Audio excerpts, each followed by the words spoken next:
How to stay optimistic and prevent negative overthinking. Well, it's a conscious choice. You always have a choice in what things mean to you. You can assign the circumstances of your life an empowering, positive meaning. You should always ask good quality questions because most people, their self talk sucks. They're always like, why does this always happen to me? Why does things always work out this way? Why does the girl always dump me? Or why do I always get friend zoned? Or why is it when I ask a girl out, she doesn't want to date me? Or why is it when I ask for the promotion, I don't get it? Why is it when I ask for an investor to invest in my company, they don't want to? Or somebody that I was hoping would be my friend to hang out and have a beer with, and they don't want to hang out with me, or whatever. I mean, you should always think and have an attitude of positive expectation that on a long enough timeline, eventually things are going to work out in your favor. And so you have to learn to manage the internal dialogue that's going on in your head. And so, like, what I learned to do in my early 20s, and I learned this from Tony Robbins, was like whenever something went sideways and didn't go the way I expected, I learned to ask myself, okay, what's good about this? What can I learn from this?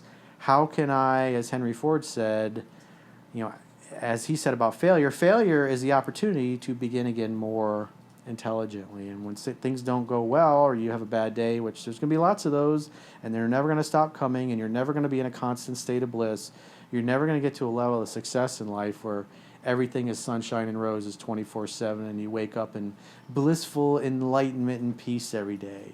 You'll be meditating, having a peaceful morning, and things will be great, and then you'll get a call from your stockbroker or your business partner, and some investment went sideways or something got put in wrong, and you just lost $100,000. And so you're sitting there zenning out and sipping your tea and admiring nature, and all of a sudden you just find out that you lost a big chunk of money that you didn't want to lose. And it's like, how do you deal with that? And so because there's a lot of things to be depressed about. I mean, all you do is watch the news, right? There's just tons of negative death and destruction that's on the news. And if that's all you watch, if that's all you consume, whatever you observe, you participate in. And so you have to focus on what's good about this, what can I learn about this, how can this help me to begin again more intelligently next time around? How can I improve what I'm doing? Is there some way to enhance what I'm doing to be more efficient based on these failures or things that didn't go right? And so what's super important is that you always got to know what your outcome is. What is it you want in life? You got to know what you want. And then in order to get what you want, you got to know why you want it. And in other words, the why are the emotionally compelling reasons why you want something. Because it's having a strong emotionally compelling reason why you want something is what's going to cause you to get up early and go to the gym, or to choose to eat a healthy meal versus pizza and beer, or being diligent and saving money every month instead of just living paycheck to paycheck and spending every dime faster than it comes in to your bank account. And so you always got to focus on, and the other thing that's really helpful and helped me a lot was that you always got to think in terms of, what do I have to get done today before I go to bed at night? What absolutely must get done today in order to help me move my life forward to achieving my grandest goals and dreams, and make sure that gets taken care of. And then that way, when you go to bed at night, if you've done the most important things that were on your to-do list, you're going to feel content, you're going to feel a sense of peace, and you'll get a good night's sleep. Because if you didn't get things done or you weren't productive, then you're going to be laying awake in bed going, I should have done this, I should have done that. And then you stay up all night and you get a shitty night's rest, and you wake up the next day, you're not very efficient because you're exhausted. I think it's really important, most of all, to learn how to become open-minded, because being open-minded in a way goes hand in hand with the positive thinking. And speaking of open-mindedness, to get a little further down into that, I think usually what I would do if I were to have one of those days where I feel down or I just feel sad, I like to turn to a trusted friend or a trusted family member. But here's the thing. It's most important because your friends and your family are your biggest influences.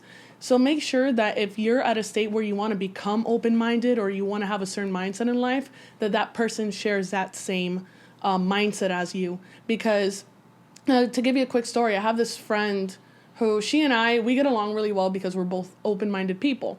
So I do know that she has these two other friends. So recently she got back together with an ex of hers. Let's just say he made a mistake way back when, and she decided to forgive him. However, her friends don't forgive the guy. And so, in other words, if she were to want to throw a party or a get together, they're more worried about that guy being present than being there for their friend. And she basically explained to me everything that was going on in her life with this dude. And honestly, everybody makes mistakes.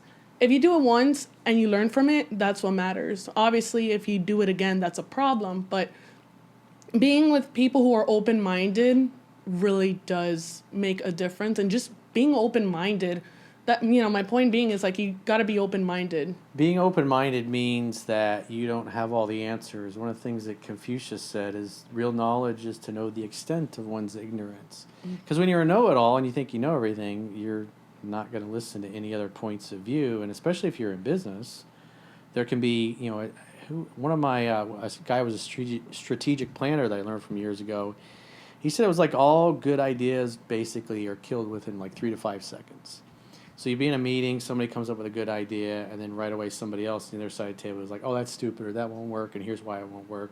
And then they don't really discuss it any further instead of trying to flesh things out. And but what's important is that you don't just show up and have a problem, that you have a potential solution to a problem that you recognize. Because anybody that's ever run a meeting, when somebody shows up and they just want to complain about stuff that's not working, it's like, okay, well, what's the solution? How do we fix that? It's like you gotta, don't just show up with a truckload of problems or point out things that aren't working or wrong. Show up with a potential solution so everybody can collaborate and make something happen together. Yeah. Also, another thing I wanted to add to my story is I just think the fact that her other friends were very close-minded over the fact that she got back together with this guy. If I was in her situation, if I didn't like the guy because he did something to hurt my friend, I'm that type of person that I will maintain some kind of civil behavior, because at the end of the day, obviously you don't support what your friend does, but at the end of the day, they're still your friend. So it's always good to keep an open mind and just be civil. You don't have to talk to the person or anything, just be civil. I think that's just a good way to be very open-minded, because sometimes, you never know what could happen.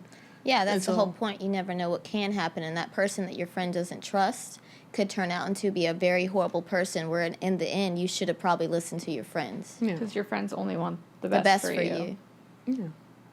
So, and you're choosing somebody that's wronged you maybe once or more than once, but your friends usually, they know you best. And a lot of women will choose a man over their friends. Because it's all based on the emotions. Yeah, and Look what happened to Nicole Simpson. Yeah. Damn. I just personally like to be that type of person where, I don't like the idea of being so close-minded over things and just restricting myself over certain people and stuff. So that's how I see it. I'm also someone, I think one of my biggest things is that I like to try to see the good in people. So when I'm very open-minded about that, I try, it's a blessing and a curse, honestly. But I feel that being open-minded to other people, I feel for me it's more freeing, if that makes any sense. Like, Sometimes not having to worry or stress. Sometimes you gotta let people hit the wall. It's like all you can really do is give your friend advice, and the more you cause problems or give her a hard time about it and she's not really open-minded, it's like sometimes you're like, okay, I'm just giving my opinion.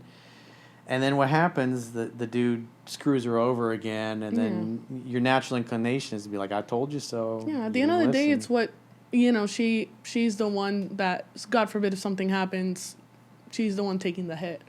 But sometimes you gotta let them take the hit, because they're not gonna listen to you anyways, and they'll resent you more if you keep trying to force your opinion. And it's not going to be good to rub her face in it, but at the same token, I try to tell you, you don't want to listen.